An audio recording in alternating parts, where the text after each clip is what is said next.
Hello बच्चों, उम्मीद है आप सब लोग स्वस्थ होंगे, सानंद होंगे।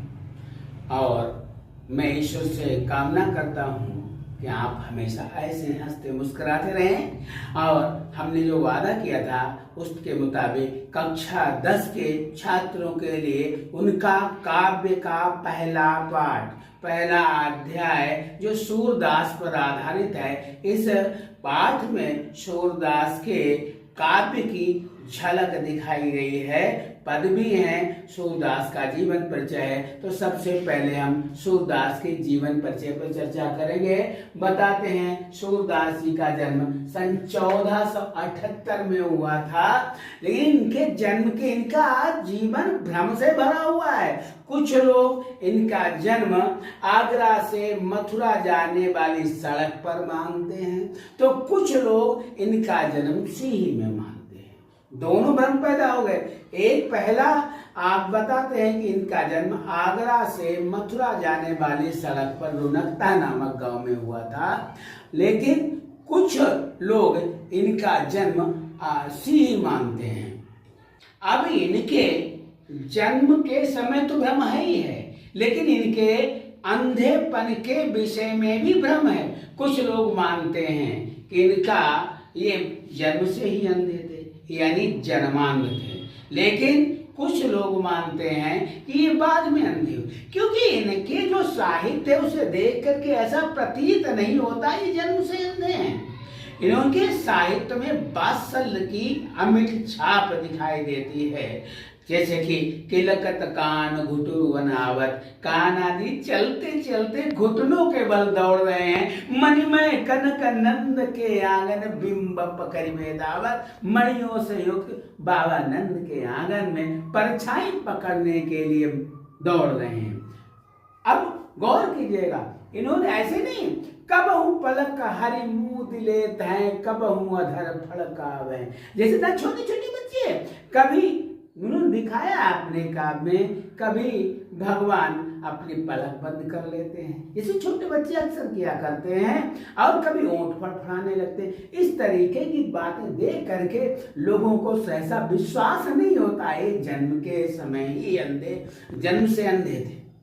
और ये इसे ही नहीं, इनके जीवन का पूरा, इनकी शादी भी हुई थी, इनकी इसमें भी लगभग ज्यादातर भ्रम की स्थिति बनी हुई, लेकिन विद्वानों ने कोशिश करके इनका काफी कुछ जीवन परिचय खोज निकाला है।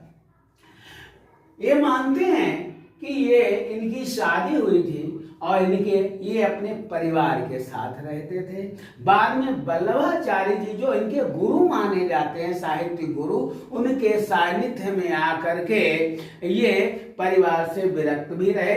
और वल्लभाचार्य जी के अष्टछाप कवियों में इनकी गिनती होती है।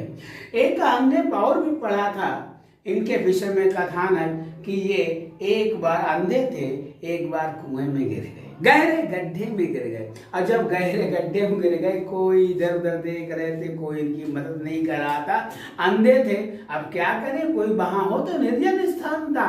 तो अब इन्होंने महसूस किया, किसी ने इसके इनका हाथ पकड़ा और हाथ पकड़ कर गड्ढे से बाहर निकाला।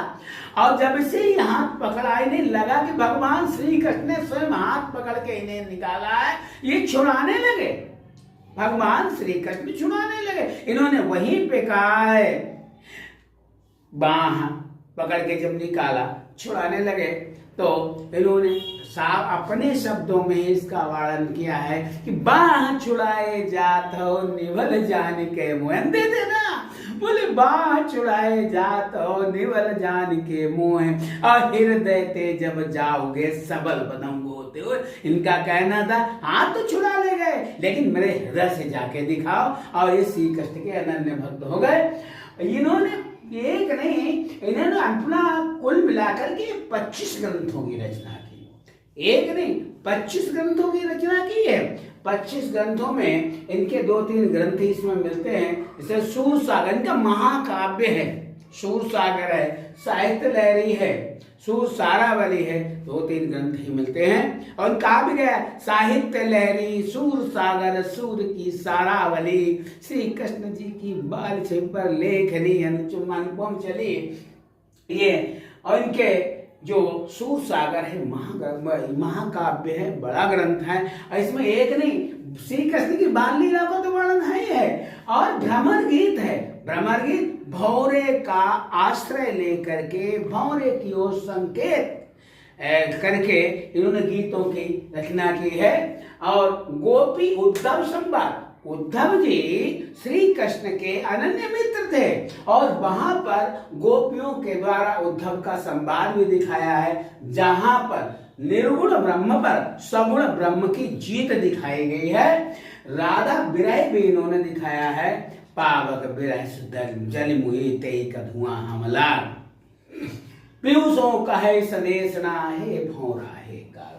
कुल मिलाकर के ये बाल लीला का वर्णन, भ्रमर गीत, गोपी उद्धव संवाद, राधा विरह इत्यादि इन्होंने बिंदुओं पर उसमें अपने चर्चा की, अपने साहित्य में चर्चा की।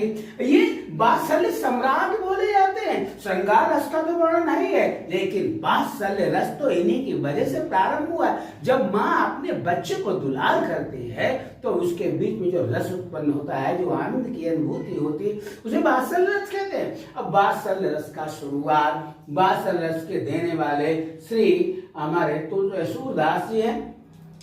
सूरदास जी का वात्सल्य वर्णन अद्वितीय है, क्योंकि आप महसूस करेंगे।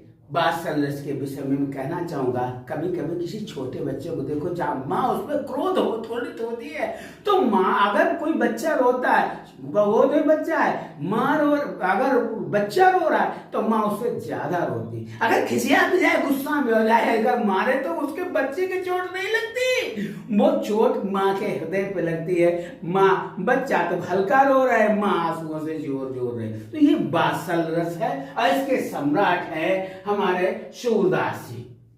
अब जब आप जीवन परिचय लिखेंगे, अगर लिखने की स्थिति आए, तो आप सबसे पहले इनका जन्म कब हुआ, इनकी मृत्यु, जिन जन्म के बाद में ये जन्मान, इनका जन्म किस स्थान पर हुआ, गुरु कौन थे, और इन्होंने उसके बाद में क्या क्या इनका कृतित्व रहा है, दिनचर्या कैसी रही है। ये मथुरा में गौ घाट पर श्रीनाथ जी के मंदिर में रह रहे थे। मथुरा में गौ घाट पर श्रीनाथ जी के मंदिर में इनका निवास स्थान था और मृत्यु हुई पासौली में इनकी हुई है। गोवर्धन के निकट है पासौली, वहां पर इनकी मृत्यु हुई है। तो आप पहले जीवन परिचय में आप 2-3 चीजें डालेंगे। जीवन परिचय में सबसे पहले आप हेडिंग डालेंगे, लिखना पड़ जाए तो सबसे पहले आप जीवन परिचय डालें। को एक नहीं, सूरदास की नहीं, किसी भी कवि का, लेखक का जीवन परिचय डालें तो सबसे पहले हेडिंग पड़ेगी आपकी जीवन परिचय। जीवन परिचय, और जीवन परिचय में आप जन्म सन देंगे, और जन्म के बाद उन्होंने माँ कौन थे, बाप कौन थे, गुरु कौन थे, इसके विषय में चर्चा आप करते हैं। उसके बाद में उनका उच्च शिक्षा कहाँ प्राप्त की वगैरह, इस सब बिंदुओं पर विचार करते हुए मृत्यु तक जाते हैं। जन्म से मृत्यु तक का परिचय इनका देते हैं। और उसके बाद में जब साहित्यिक परिचय दे, दूसरी हेडिंग होती है साहित्यिक परिचय। साहित्यिक परिचय में इन्हें कवित्व कब से प्रारंभ हुआ या लेखन कार्य कब से प्रारंभ हुआ, इसके प्रेरणा स्रोत कौन थे, कैसे प्रेरणा इन्हें मिली, और शुरुआत में किया क्या, और कितने ग्रंथों की रचना की, कितनी पुस्तकों की रचना की, ये सारा का सारा विवरण उसमें दिया जाता है। तो इसलिए हेडिंग आती है भाषा। इनकी भाषा को, जिसे हम सूरदास की भाषा माने तो इनकी ब्रज भाषा है, सूरदास की ब्रज भाषा है। और हम किसी भी, यही नहीं, सूरदास का किसी भी साहित्यकार का अगर जीवन परिचय लिखते हैं तो भाषा डालते हैं कि इन्होंने किस भाषा का प्रयोग किया है, और इनके भाषा में कौन कौन से शब्द हैं, किस किस भाषा के शब्द हैं। किसी में अंग्रेजी का होता है, किसी में उर्दू का होता है, किसी में फारसी का होता है, नए नए भाषाओं के शब्द भी, किसी में देशज होता है, कहीं खड़ी हो, कुल मिला के भाषा शैली भी होती है। और लिख शैली किसे कहते हैं, शैली किस तरीके से लिखता है। अगर आप काव्य में लिखते हैं तो इनकी भाषा के अनुसार किन किन भाषाओं के शब्द हैं, मुहावरे हैं, लोकोक्ति है, क्या क्या आ रहा है इसमें उस डालते हैं। और उसके बाद अगर गद्य में लिखते हैं तो आप इनकी वर्णनात्मक शैली, आलोचनात्मक शैली, चित्रात्मक शैली, व्याख्यात्मक शैली की शैली है तो उसका भी वर्णन किया जाता है। तो इस तरीके से आपका जीवन परिचय पूर्ण होता है और उम्मीद है इसे आप अपना चैनल समझ करके हेलो सर एजुकेशन आप देखें और लगातार देखें। आप देखते रहिएगा इस चैनल को, जिससे आपको लगातार सारी जानकारी, पूरा कोर्स आपको मिलेगा और आपको परीक्षा में अच्छे अंक भी प्राप्त होंगे। आपको कभी किसी दूसरी चीज की देखने की किताबों की आवश्यकता नहीं